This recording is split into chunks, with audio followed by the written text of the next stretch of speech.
Pada tanggal 3 Oktober 1965 atau Minggu malam, sebuah perkembangan muncul. Mispan dipanggil Pak Hartono, Panglima KKO, untuk menghadap langsung di kantornya.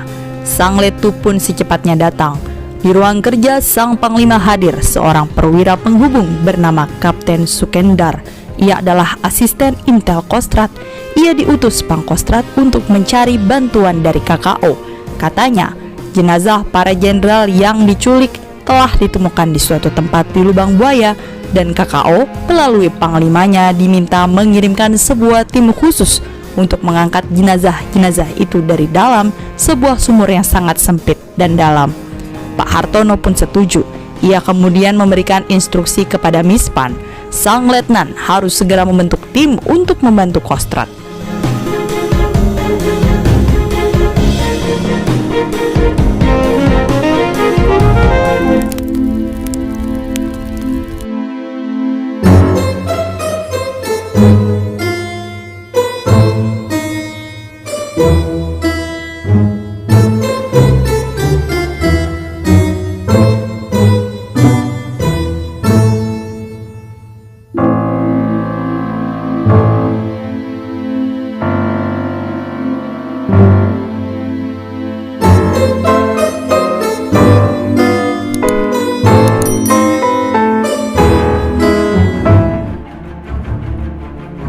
Penugasan ini tak dijatuhkan secara serampangan. Mispan dan kompinya sudah punya pengalaman dalam urusan mengangkat sesuatu dari areal perairan. Mereka misalnya pernah menyelamatkan tank amfibi milik Kostrad yang tenggelam di Ancol.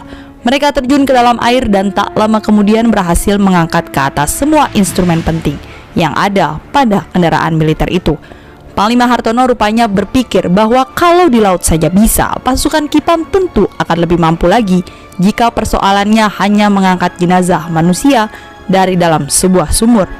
Itulah sebabnya ia menjatuhkan tugas tadi ke pundak Mispan dan rekan-rekannya. Letu Mispan sendiri lalu melakukan persiapan untuk membantunya. Ia menunjuk sejumlah bintara senior. Mereka berdiskusi sampai pukul 22. Kapten Sukendar menunggu di markas KKO sampai pagi. Ia tak berani pulang ke Kostrad tanpa orang-orang Kipam. Bagi Mispan dan kawan-kawannya ada masalah yang harus secepatnya dipecahkan. Peralatan selam mereka tidak lengkap. Sebagian alat ini tidak lagi berzat asam. Terpaksalah mereka mencari pabrik gas. Mujur buat mereka sebuah pabrik di Manggarai menyatakan bisa memenuhi kebutuhan mereka. Kendati saat itu malam telah cukup larut. Pengisian oksigen berlangsung pada pukul 2 dini hari. Mispan bertolak ke kapal Multatuli untuk mencari pakaian selam. Bagi Mispan, situasi di Lubang Buaya sebenarnya belum terlalu jelas. Ia tak tahu misalnya apakah sumur itu berair atau tidak. Untuk mengantisipasi kemungkinan terburuk, Mispan akhirnya membangun asumsi bahwa kondisi dalam sumur tentu tak jauh berbeda dari kondisi di dalam perairan dekat pantai. Persiapan pun lantas dijalankan sedemikian rupa sehingga ia dan tim seakan-akan hendak melakukan penyelamatan di laut.